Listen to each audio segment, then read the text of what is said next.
people don't know about their immense spiritual hardship. You humans are not conscious of your hardship, yet this calamity cannot be described to you pessimistically enough, so that you will endeavor to remedy the situation yourselves, for you can do so providing you muster the firm will.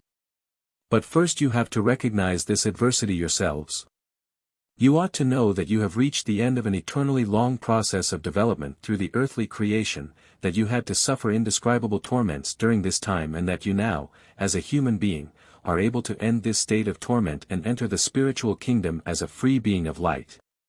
You ought to know that it is your last opportunity to free yourselves from every physical shell, but that you now also have to lead an appropriate way of life as a human being, otherwise you will fail and the whole preceding path will have been in vain.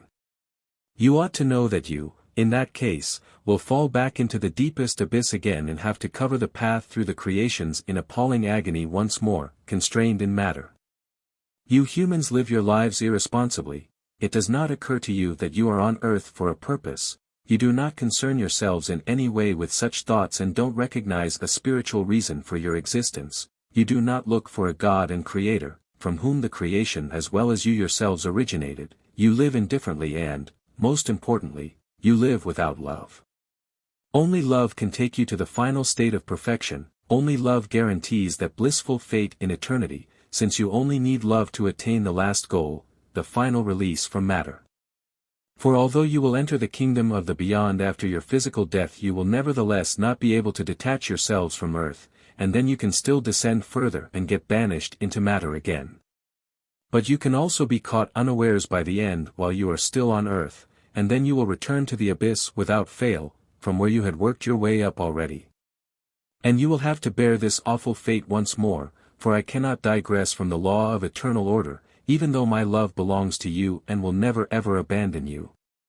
But I cannot bypass my justice, which is equally part of my perfection.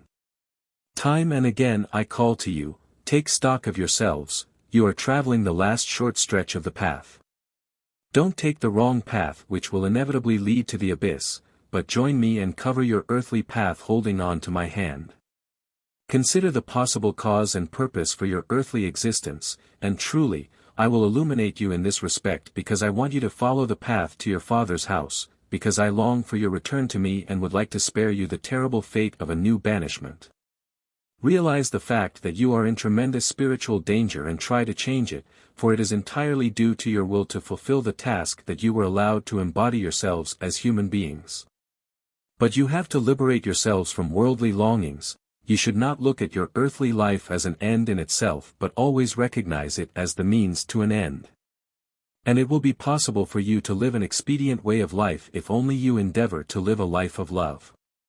Then you will have escaped the risk of failure in this end period, then you will recognize ever more clearly why you are living on earth, and you will always make the effort to fulfill the will of your God and Creator. You will enter into a father-child relationship, and then the Father will take hold of you and draw you to Himself and never ever let you descend into the abyss again.